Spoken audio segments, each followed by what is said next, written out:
여러분 안녕하십니까? 7시 오늘 제주 한승훈입니다. 결국 학교 비정규직 노동자들이 오늘부터 총파업에 들어갔습니다. 제주 지역 학교 운영에도 차질을 빚고 있는데요. 이번 파업을 놓고 불편을 호소하는 분들도 있지만 파업 지지 문구를 SNS에 올리는 학생들도 눈에 띕니다. 고졸자 절반이 비정규직으로 내몰리는 현실 때문일까요? 내 미래일 수도 있겠다는 연대의 정신을 어린 학생들에게서 느끼게 된 오늘 하루입니다. 파업 소식은 잠시 후에 더 전해드리도록 하겠고요. 먼저 오늘의 주요 뉴스부터 정리해드립니다. 전 남편 살해 사건 피의자 고유정이 자신의 범행 과정을 사진으로 남겨 충격을 주고 있습니다. 고유정은 사진을 찍은 이유에 대해 진술을 거부했는데요. 잠시 후 뉴스 브리핑에서 전해드립니다.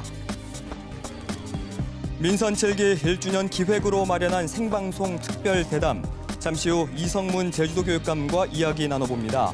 이 교육감 재선 1년 직무 수행에 대한 제주도민 여론조사 결과도 공개합니다.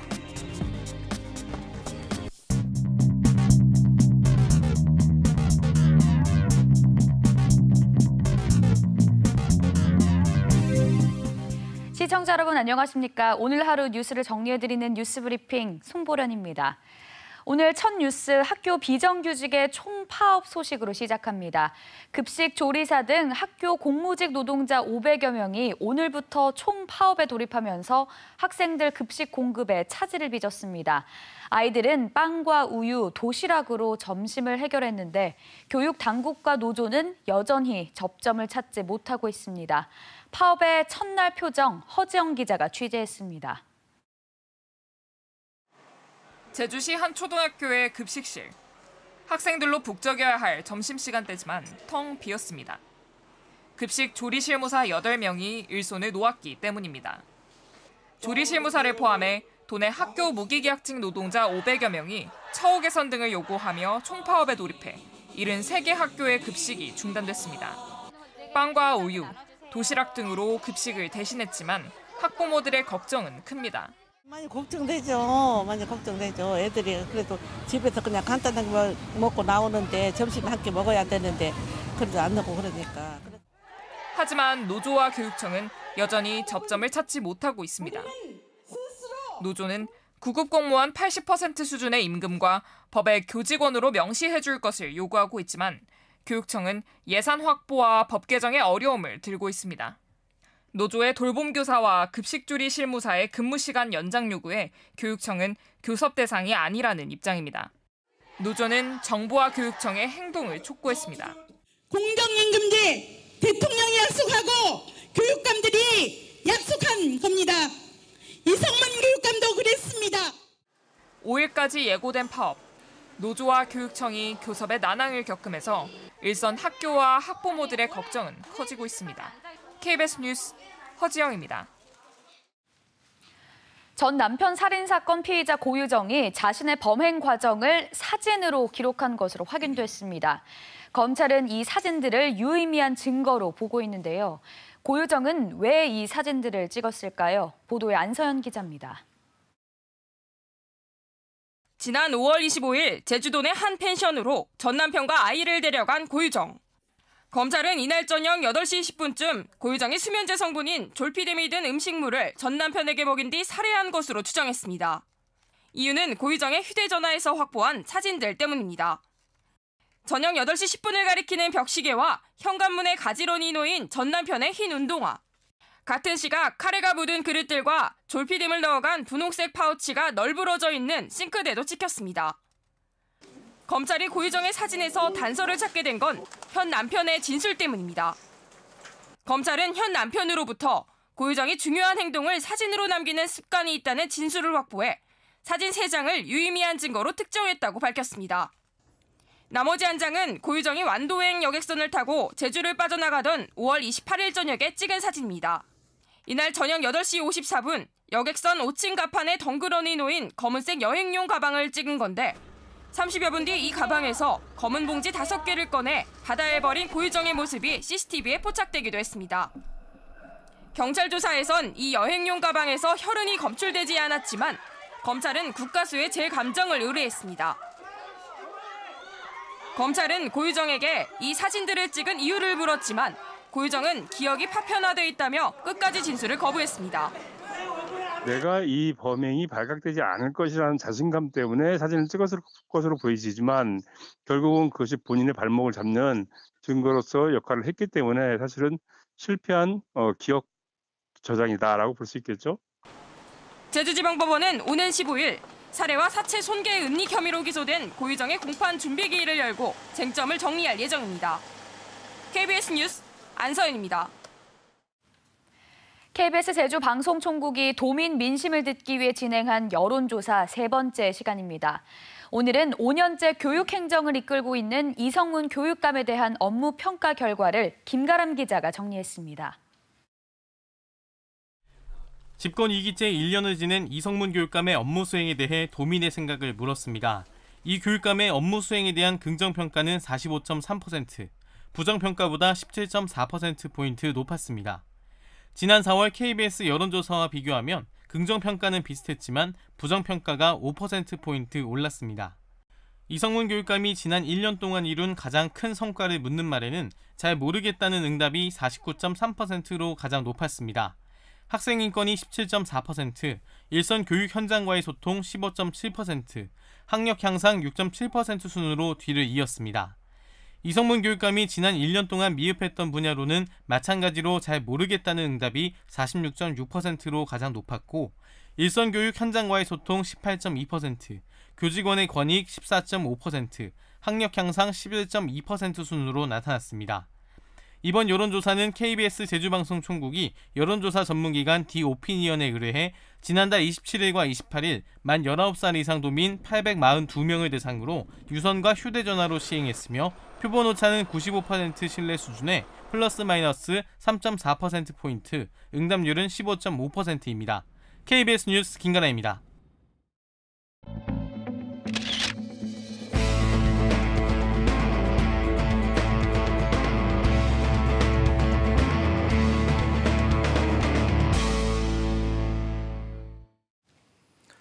일곱 시 오늘 제주는 민선 7기 출범 만 1년을 맞아 연속 특별 대담을 보내드리고 있는데요. 원희룡 도지사와 김태석 도의회 의장에 이어 오늘은 3번째 순서로 이성문 교육감을 오늘 이 자리에 모셨습니다. 안녕하십니까? 어서 오십시오. 예, 안녕하십니까? 네, 오래만에 뵙습니다. 예, 오랜만입니다. 사안이 사안인 만큼 오늘 이 질문으로 이제 시작을 해봐야 할 것 같은데 제주학교 비정규직연대회의가 오늘부터 총파업에 들어갔습니다. 이제 당장 학생들의 급식 제공에 차질을 빚고 있지 않습니까? 어떤 대책 지금 교육청에서는 마련했나요? 지금 파업이 매해 있어 왔습니다. 그런 가운데 도시락 지참이나 그리고 급식 대체로 빵이나 다른 급식할 수 있도록 모든 학교에 대책이 되어 있고요. 이 용어가 좀 정리될 필요는 있겠다. 비정규직이라는 용어보다는 오히려 공무직이라는 게 맞다. 고용의 안정성을 갖고 있다. 정년까지 되어 있고 그러한 가운데 이제 임금 조건들에 대해서는 세금을 쓰는 문제니까 이건 우리 사회가 좀 더 합의 봐야 될 영역들이 있겠다 이렇게 봅니다. 학교 비정규직 연대회의 측에서는 뭐라고 하냐면 그 교육청이 그동안 그 관리 감독 책임을 방기하고 학교장 재량에 맡기는 바람에 갈등을 더 키웠다라고 주장을 하고 있습니다. 어떻게 생각하십니까? 그 부분에는 동의할 수가 없습니다. 예를 들어서 제가 취임한 이후에 노조하고 지속적으로 단체박을 체결하면서 임금 교섭을 체결을 했죠. 그런 가운데 특정 직종에서는 약 한 1,000만 원 이상 임금이 올랐고요. 매해 한 2자리 숫자 이상 임금이 인상이 되었습니다. 사적 영역에서는 이익을 나누는 문제지만 공무직 같은 경우는 세금을 나누는 문제이기 때문에 우리 사회에서 좀 더 합의 보고 논의돼야 될 영역들이 있고 그런 것들이 임금 교섭으로 합의되는 과정이 있다고 봅니다. 그렇다면 공공 부분, 이 비정규직의 절반을 차지하고 있지 않습니까? 학교 비정규직. 이 문제 어떻게 풀어나가실 계획이십니까? 학교 비정규직이라는 용어에 동의를 하지 못하겠다고 모두에서 말씀드렸는데 우리가 조리실무원이든 조리실무사든 조리사든 영양사든 비정규직이라고 하는 부분은 공무직으로 되어 있어서 정년까지 보장이 되어 있습니다. 그렇기 때문에 비정규직 가장 큰 문제인 고용 안정 문제는 해결이 되어 있다. 그렇다면 그 나머지 부분이 임금과 그리고 근무 환경에 대한 부분인데 임금과 관련해서는 임금 교섭이 지금 진행 중이고요. 그동안 임금 인상률이 두 자리 숫자 이상이 되고 있기 때문에 그 부분에 대해서 조금 견해 차이는 있으나 그렇게 돼서 학교 떠넘기거나 그랬던 적 없습니다. 자, 그러면 이번에는 제주 교육 현안에 대해서 하나씩 좀 짚어보겠습니다. 근데 그 전에 지난 1년간 제주 교육의 수장으로서 뭐 이것은 좀 자랑할 만하다 할 수 있다는 어떤 성과, 또 반대로 이 부분은 좀 아쉽다라고 하는 점 한 가지씩만 좀 꼽아주십시오. 우리 아이들이 일상생활을 교육하는 것은 수업 시간인데 수업 과정이 아이들이 인정받고 존중받으려면 평가의 혁신이 일어나야 됩니다. 그래서 그 평가 혁신의 모형으로서 IBDP 한국어를 하게 된 것은 대단히 큰 의미가 있다. 그런 가운데 좀 아쉽다면은 아이들의 비만을 줄이지 못하는 몸과 마음과 관련해서 가정과 함께 풀어야 될 이런 영역에 대해서는 좀 더 노력이 필요하다 이렇게 봅니다. 네, 뭐 IB 얘기를 해주셨는데 이게 제주 교육계 최대 현안 아니겠습니까? 그 IB, 그러니까 이제 국제 바칼로레아인데 학생들이 어쨌든 주도적으로 문제 해결을 하는 프로젝트 위주의 수업, 그러니까 그 토론과 논술 중심의 그렇습니다. 이제 국제적으로도 공인된 교육 프로그램이죠. 그렇습니다. 이 계획을 교육감님께서는 계속 강력하게 추진해 오고 있습니다. 어떤 따로 이유가 있습니까? 현재 우리나라의 우리 아나운서께서도 알다시피 객관식 문제에서 맞았니 틀렸니만 이야기해 왔습니다. 생각을 물어보질 않았죠. 달나라에 토끼가 있어요 하면 그거 틀렸어 이렇게 하지 왜 달나라에 토끼가 살지 이렇게 물어보질 않습니다. 즉 인정받지 못하는 구조라는 거죠. 그렇다면 그 생각 그 자체를 인정받을 수 있도록 평가 시스템이 바뀌지 않고서는 우리 아이들은 늘 그러한 환경에 놓여 있다. 이거를 바꿔내야 될 텐데 당장 우리가 이런 것들에 대해서 부족하니 IB를 도입함으로써 전체 공교육에 영향을 주겠다. 즉 근대교육 100년 도입일의 최대의 변화라고 봅니다. 그런데 이제 국내 공교육에 IB를 도입하게 되면 어쨌든 기존의 대학 입시 제도와 충돌할 수밖에 없을 텐데요. 이 문제, 그러니까 이게 정책이 한국 교육 현실에는 좀 맞지 않는 이상적이다라는 비판도 있거든요. 지금 이렇게 질문하는 게 일반적인 이야기인데요. 현재 우리나라 대학 입시는 정시, 즉 수능만 100%에서 뽑는 경우가 30%고요. 소위 말해서 뭐 주요 대학에는 다 포함해서 그다음에 최장력 기준을 포함해서 학생부 같이 뽑는 경우가 30%고요. 그러면 수능을 전혀 안 보고 학생부 종합전형, 교과전형으로만 뽑는 게 40%입니다. 따라서 제주교육이든 대한민국 교육에서 수능을 안 보고 대학을 가려면 어떻게 해야 되느냐 이거에 대한 게 없죠. 그렇다면 IB가 도입되는 학교에서는 수시로만 가는 40%를 가는 학생들만 오게 될 겁니다. 그렇다면 이 방향에 맞춰서 수업도 하고 평가도 하고 모든 것이 기록이 될 거기 때문에 오히려 수시로 대학 가는 데는 더 유리하다. 즉 대한민국 입시제도에 충분히 적응 가능하고 오히려 더 잘할 수 있다라고 보고 있습니다. 근데 어쨌든 IB 과정을 도입을 하게 된다면 교사들의 역할이 더 중요해지지 않겠습니까? 그렇습니다. 이 부분 어떻게 준비하고 있습니까? 잘 되고 있나요? IB 도입 이야기를 17년도부터 이야기했고 실질적으로 IB가 시작되는 경우는 22년도니까 지방교육 정책 중에서 5년 동안 준비한 정책은 이제까지 없었습니다. 이 사이에 교사들이 준비되어 있고 또 교사들도 모여서 공부하고 있고요. 또 제주도 교육청이 해외 다양한 나라의 다양한 학교에 보조교사를 파견해서 근무했던 선생님들이 100명이 넘습니다. 그리고 앞으로도 지속적으로 될 거고요. 그렇기 때문에 교사들이 원하는 선생님들이 있고 그 선생님들이 모여서 IB 학교를 된다면 큰 문제 없습니다.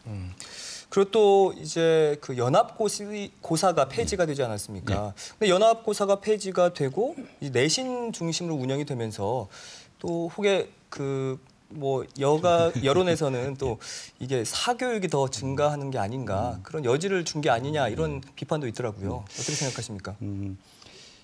연합고사 폐지는 지역균형 발전의 최고의 정책이고 그런 가운데 선거에 맞물려 가면서 좀 가짜 뉴스들이 좀 돌았죠. 커트라인이 내신 40%다 이렇게 되면서 사교육 시장과 맞물려서 좀 불안이 증폭된 면이 있습니다.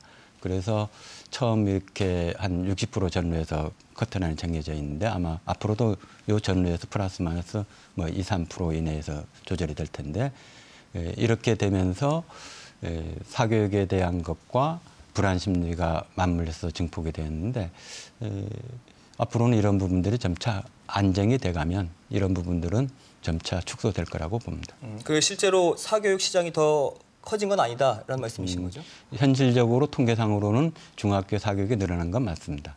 그런데 추후에도 계속 늘어날 거냐? 저는 그렇게는 보지 않습니다. 오히려 사교육이 점차 줄어들어갈 걸로 봅니다. 네. 이 연합고사 폐지와 맞물려 있는 고교 체제 개편, 네. 지난 1기 때부터 계속 추진해 오고 계신데 중학교 교육 현장에서 지금 어떤 변화가 있다고 보십니까?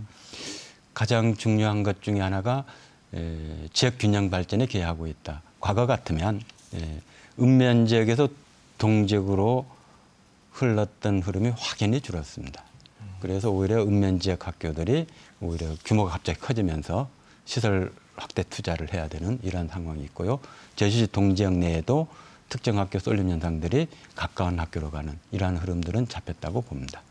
그런 가운데 초등학교처럼 중학교도 앞으로 한 4, 5년 지나면 학교마다 교육과정이 독특하게 자리 잡으면서 아이들이 성장과 맞물리게 될 겁니다. 그렇다면 그 학교 내에서의 선생님들이나 학생들은 어떤 게 지금 체감하고 있을까요? 현재 학교의 수업 과정들이 평가의 방식이 근본적인 변화는 없습니다. 근본적인 변화를 하려고 하는 학교들이 나오고 있고요. 어떻든 연합 출제 경향에 맞춰서 수업이 진행되었던 것들이 조금씩 변화돼 가고 있기 때문에 이게 하루아침에 바뀌기는 쉽지 않을 겁니다. 네. 그러나 그 변화의 방향은 분명히 제대로 가고 있고 이 변화가 진전이 됨에 따라서 아까 사교육 문제라든지 아이들의 수업 참여라든지 이런 모든 분야들이 바뀌어갈 거로 보고 있고 그러한 변화 흐름들이 혁신 학교인 다운드 BM 학교를 중심으로 많은 변화들이 있습니다. 옳은 방향으로 가고 있다. 네. 네, 이렇게 말씀을 해주셨습니다. 자, 지난 교육행정질문에서 영어교육도시 내에 새로운 국제학교 신설은 쉽지 않다라고 입장을 밝히셨어요. 그래서 지난 5월에 제주도교육청이 제주 영어교육도시 국제학교 ACS 설립 계획을 불승인을 했는데 어떤 이유에서인가요? 불승인을 했던 배경에는 심의위원회에서 평가 항목 8개 중에서 2개는 적합이고 나머지 6개는 부적합으로 나와서 그 위원회 의견을 따른 건데 우리가 근본적으로 다시 한번 질문해 볼 필요가 있습니다. 그거는 2007년에 시작되었으니까 그때 당시에 국가 시책으로 해외 유학을 흡수하겠다 이렇게 돼 있는데 작년까지 유학 통계를 보면 그때에 비하면 약 70%가 해외 유학이 줄어들었습니다. 그다음에 초짜 출산 문제로 그때 당시에 약 한 770만 정도인데 지금은 한 550만 전후에서 약 한 30% 가까이가 줄었습니다. 이러한 근본적인 변화가 있는데 과거 10여 년 전의 계획을 계속적으로 가져갈 거냐라는 근본적인 질문이 하나 있고요. 또 하나는 JDC 산하에 있는 제인스에서 국제학교를 하는데 지금도 적자입니다. 이거를 JDC에서 메꿨죠. JDC에서는 이 국제학교를 함으로써 부대이익을 얻은 게 많습니다. 그런데 사적 영역에서 와서 10년 가까이 적자를 감당해낼 수 있을까? 만약에 부도가 나면 그 감당은 누가 책임을 지지? 이런 질문들이 또 근본적으로 깔려 있습니다. 그래서 오히려 이 기회에 과거처럼 세계 부주로 되어 있던 거를 계속 가야 될지 한 번쯤은 논의할 필요가 있다라고 보고 있습니다. 그리고 취임 1주년 기자회견에서 영어교육도시 내 학교 부지 전환에 대해서도 말씀해 주셨어요. 다시 논의해 볼 필요가 있다라고 밝히셨는데 그러면서 새로 추가되는 앞으로 이제 추가되는 국제학교는 불허한다는 입장이십니까? 불허 여부를 떠나서 근본적으로 한번 질문을 우리 사회에서 다시 한번 할 필요가 있다. 그런 가운데 우리가 심의위원회에서 제 규정들을 지켜가는 거고요. 지금과 같이 된 상태에서 질 관리가 가능할 거냐, 그다음에 3개씩이나 더 필요하냐 이런 질문들은 다시 한번 더 해서 우리 사회 논의 속에서 합의를 볼 필요가 있다 이렇게 봅니다. 자, 또 취임 1년 기념사에서 교육복지 특별도 완성에 기반을 만들었다라고 평가를 하셨습니다. 제주도와 협의 끝에 이제 올해 초부터 유치원을 포함해서 초중 고등학교에 이제 친환경 무상급식이 제공이 되고 있는데 이외에 또 어떤 교육복지 제도가 추진되고 있습니까? 협치에 의해서 도와 함께 무상급식을 고등학교까지 완성을 했고요. 그다음에 고등학교까지 지금 무상교육을 진전시키고 있고요. 또 교복도 지금 지원을 하고 있고요. 이렇게 되면서 적어도 부모의 사회경제적 지위와 관계없이 적어도 공교육을 받는 기간만큼은 똑같은 출발선에서 출발할 수 있어야 된다라는 개념으로서 교육복지를 이야기하고 있고 진전시킬 수 있는 것들은 조금씩이라도 진전을 더 시키겠습니다.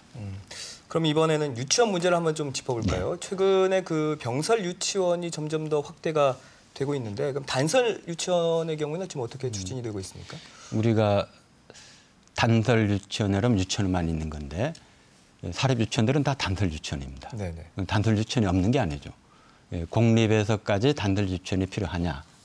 아니면 단설 유치원에 들어가게 되는 그 인력으로 한학급이라도 더 늘려서 공적 영역에서 유아수를 더 많이 받는 게 중요하냐? 이렇게 보았을 때 저는 공립에서 단설 유치원보다는 오히려 한학급이라도 더 증가시키는 게 낫겠다. 이렇게 방향성을 바라보고 있습니다.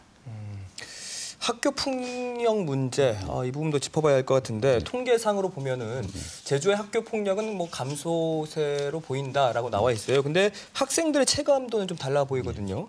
취임 1주년 여론조사에서도 학교 교육에서 해결해야 할 과제로 학교 폭력을 1순위로 꼽았습니다. 그렇습니다. 어떤 대책이 있을까요? 특히 20, 30대가 이거에 대한 우려를 많이 하고 있다는 이야기는 성장기에 그러한 그 간접, 직간접적인 경험이 남아있다는 이야기에서 좀 더 심각하게 집중해야 되겠다라고 보고 있는데 학교폭력 사안 지원관을 전국에서 처음으로 두 분이 장학사가 담당을 해서 조금 더 집중하고 있습니다. 그러한 가운데 저연령화되는 부분, 이런 부분에 대해서도 좀 더 대책을 세우면서 정서적 지원을 같이 맞물려서 가야 될 영역들이 있기 때문에 그런 부분도 같이 해서 지금 이야기들이 진행되고 있고 심각히 받아들여서 좀 더 세밀히 살피겠습니다. 근데 이제 학교 폭력 사건이 발생을 했을 때 사실 교사들이 앞장서서 이 문제를 해결해야 되는 지금의 상황이거든요. 네. 사실 교사들이 경찰이 아닌 이상 참 어려움이 많을 것 그렇습니다. 같거든요. 예.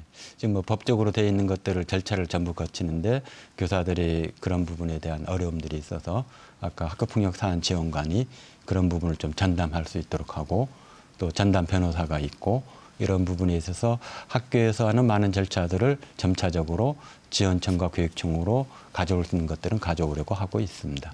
그러나 법적으로 되어 있는 부분들은 해야 될 영역들이 있어서 그런 부분과 관련해서는 제도 개선의 문제도 함께 다루려고 합니다. 학교폭력 지원관 말씀해 주셨는데 지금 제주에 두 분이 지금 배치가 되어 있는 거죠. 이 두 분으로 지금 지금 문제를 뭐 다 들여다볼 수 있을까요? 학교에서 할 수 있는 영역들이 있을 거라고 보고요. 지금은 전부 다 일관적으로 쭉 가는 부분이 있기 때문에 과거 같으면은 학교에서 조절할 수 있는 영역들이 사실은 없었습니다.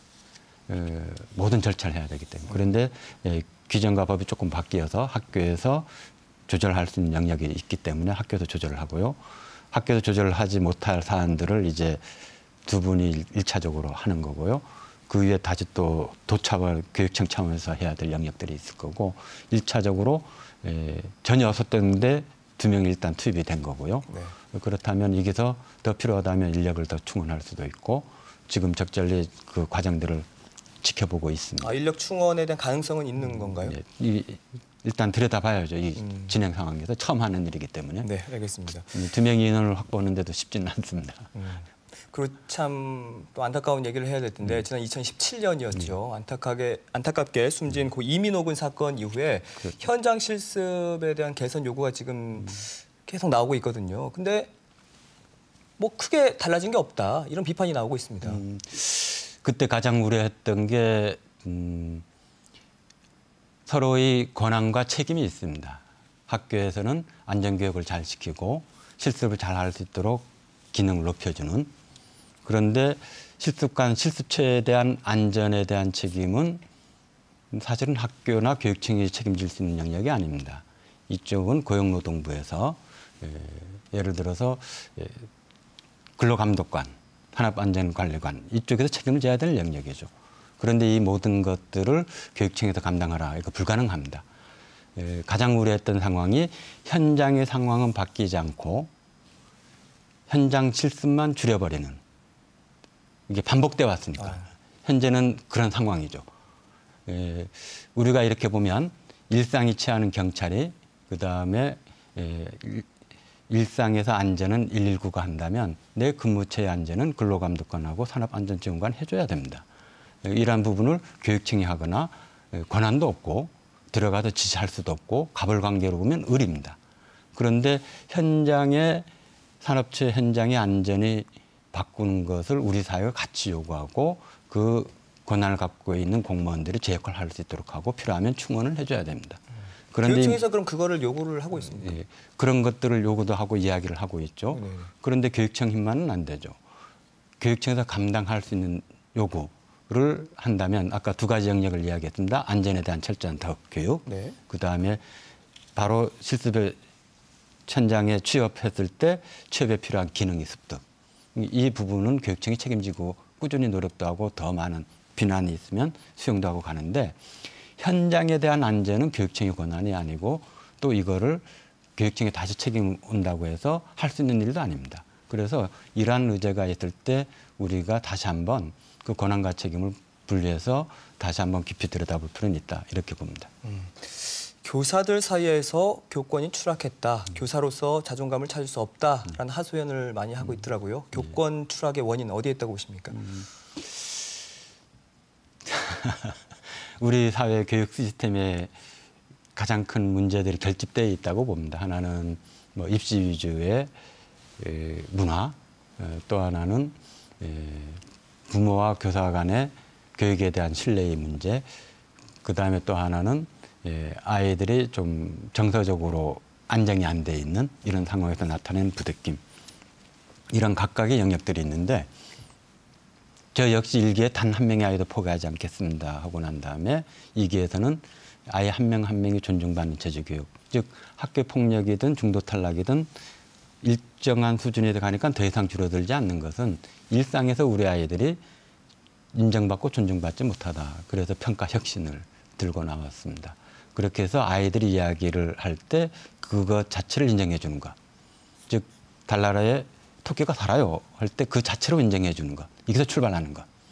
이렇게 되면 아까 학교 폭력이든 교권이든 모든 게 이 안에 있다.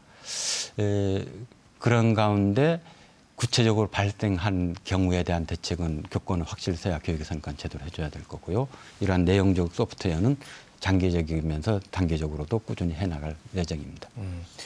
또 교사들이요. 법적 근거도 불명확한 어떤 수백 가지 잡무에 시달리면서 그 서류 작성에 매달리다 보니까 교육권을 침해받고 있다라고 또 주장을 하고 있더라고요. 어떻게 생각하십니까? 뭐 학교에 있는 일이 누군가는 해야 되기 때문에 잡무라고 하는 것은 좀 어폐가 있다고 보고요.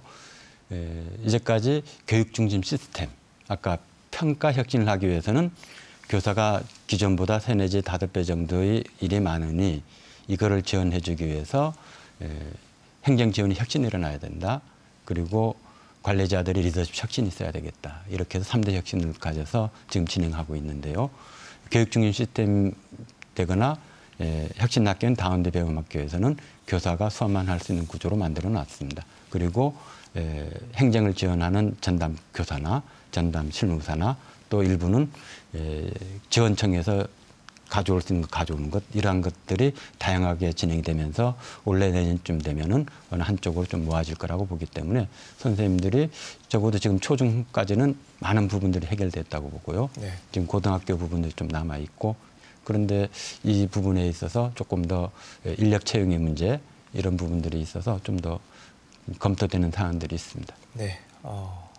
이렇게 이야기를 나누다 보니까 어느덧 마무리해야 할 시간이 다가왔습니다. 이제 그럼 앞으로 3년 동안 이 부분만큼은 좀 더 추진을 하겠다, 좀 중점적으로 추진하겠다 할 사항이 있다면 어떤 게 있을까요?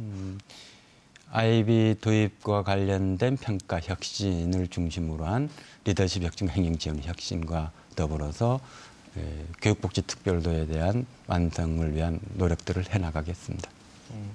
그리고 저는 그 교육과에 또 그 단 한 명의 아이도 포기하지 않겠다라는 말을 좀 개인적으로 좋아하거든요. 이 약속은 계속 지켜나가시는 거죠? 계속 가는 겁니다.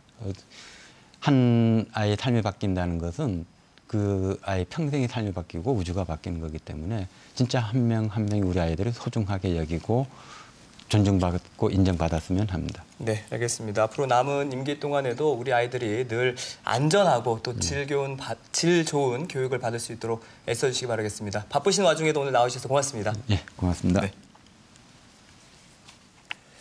네, 민사원 7기 출범 만 1년을 맞아 보내드리고 있는 연속 생방송 특별 대담. 다음 주 월요일 이 시간엔 고희범 제주시장과 대담을 이어가겠습니다.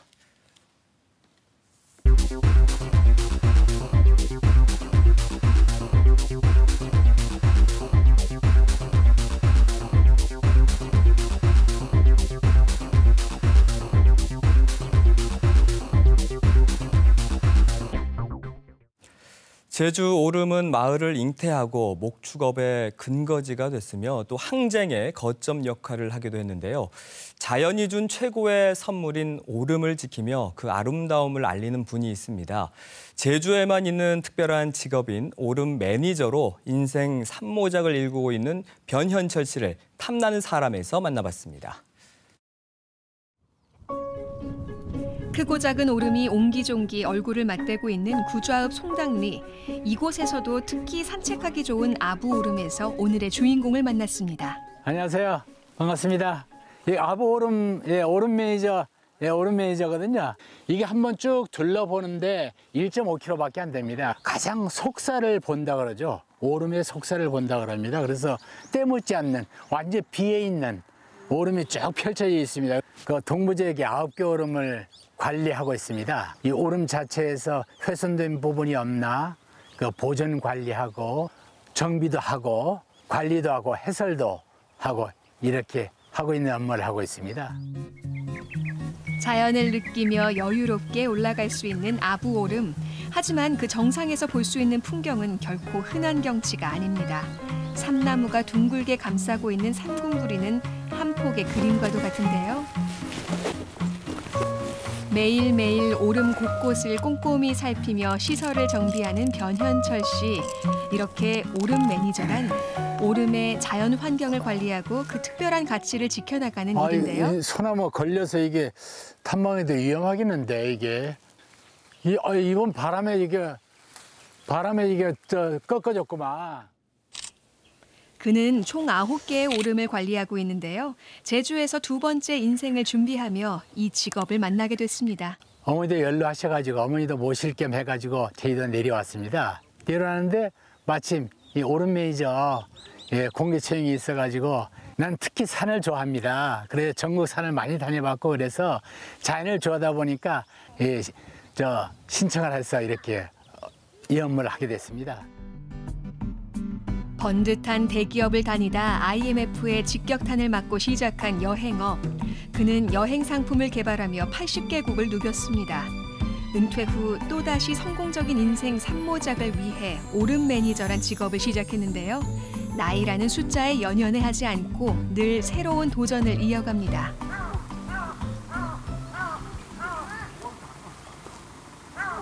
변현철 씨는 오름 매니저의 역할을 더 잘해내기 위해 관련 공부도 꾸준히 하고 있는데요. 이렇게 잠시 쉬는 시간에도 식물 도감을 읽으며 노력 중입니다. 야생화부터 식물도 다 알아야 된다고 봅니다. 그래야 탐방이들이 궁금한 것도 바로바로 답변해 주죠. 저는 항상 이렇게 책을 갖고 다니면서 나무하고 비교해보고 특징이다. 이게 제주도의 자연식물이냐 아니냐 이런 것도 연구를 하게 되죠. 좋아서 하는 겁니다. 오름 매니저는 오름의 자연 환경을 관리하는 역할과 함께 오름의 아름다움과 가치에 대해 알리는 일도 하고 있습니다. 오름에 대해서 잘 몰랐잖아요. 네, 그런데 이제 그거에 대해서 잘 알게 되고. 설명 진짜 잘해주시고 진짜 몰랐던 거 많이 배웠어요. 이렇게 제주 오름은 이들의 노력으로 지켜지고 있는데요. 변현철 씨가 관리하는 오름 중 하나인 원당봉입니다. 그가 안내할 오늘의 특별한 탐방객은 바로 그의 아내인데요. 오름의 아름다움과 특별한 매력. 부부이기에 좋은 것은 함께 더 나누고 싶습니다. 이것이 그 유명한 원당 그 5층 석탑이지. 기단에서부터 시작해서 봐라, 세봐. 5층까지 쭉 돼 있지. 근데 이게 세계에서 유일하게 현모로 만든 5층 석탑이야. 오름 매니저는 제주 오름의 자연을 지키는 것뿐만 아니라 역사와 문화까지 안내하는 역할을 하고 있는데요. 지금까지 몰랐던 불탑사 5층 석탑의 귀한 가치가 남편 설명 덕분에 더욱더 가슴 깊이 생생하게 느껴집니다. 내가 오름 매니저 하니까 당신도 얘기 와보지. 언제 와보겠어, 얘기해 봐라. 그러니까. 네. 이 사람은 크게 큰 그림 안에서 다 인생을 다 사는 것 같더라고요. 그래서 보기가 좋고 남편이지만은 부러워요. 자기 인생을 그렇게 설계하면서 살 수 있다는 거는. 두 번째 인생을 준비하며 만난 제주 오름과의 특별한 인연.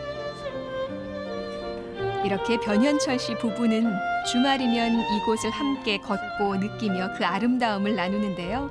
제주 오름 덕분에 부부의 정도 더 애틋해진다고 합니다. 오름 매니저 직업을 우리 은퇴한 우리 중장년층들이 많이 참여를 했으면 참 좋을 것 같아요. 그러면 자, 건강도 지키고 지역의 보물 이 자원도 우리가 실제 보존할 수 있고 그 보수도 있고 얼마나 좋습니까? 일거이득이 아니라 삼득. 진짜 말 그대로 보람 있는 생활을 할 수 있을 것 같습니다. 아름다운 제주의 보물인 오름을 미래 세대에게 잘 남겨주고 싶은 작은 바람을 가지고 늘 최선을 다하는 변현철 씨. 당신의 화려한 인생 후반전을 우리 모두 뜨겁게 응원합니다.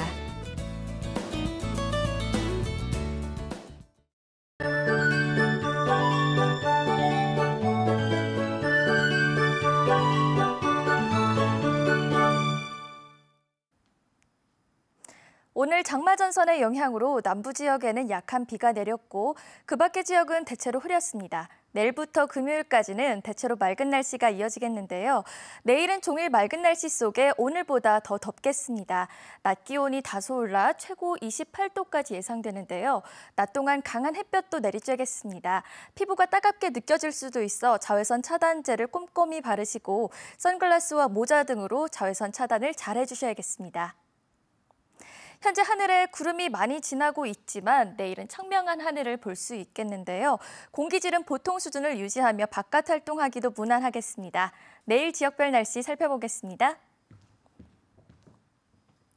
내일 아침은 오늘과 비슷하게 출발하겠고 한낮은 오늘보다 크게는 3도 정도 올라 예년 수준을 웃도는 더위를 보이겠습니다. 내일도 전해상 곳곳에 안개가 짙게 끼겠고 제주도 앞바다의 물결은 최고 2m로 일겠습니다. 제주도 남쪽 먼바다의 물결은 최고 2.5m로 약간 높게 일겠고 해상에 별다른 특보는 없겠습니다.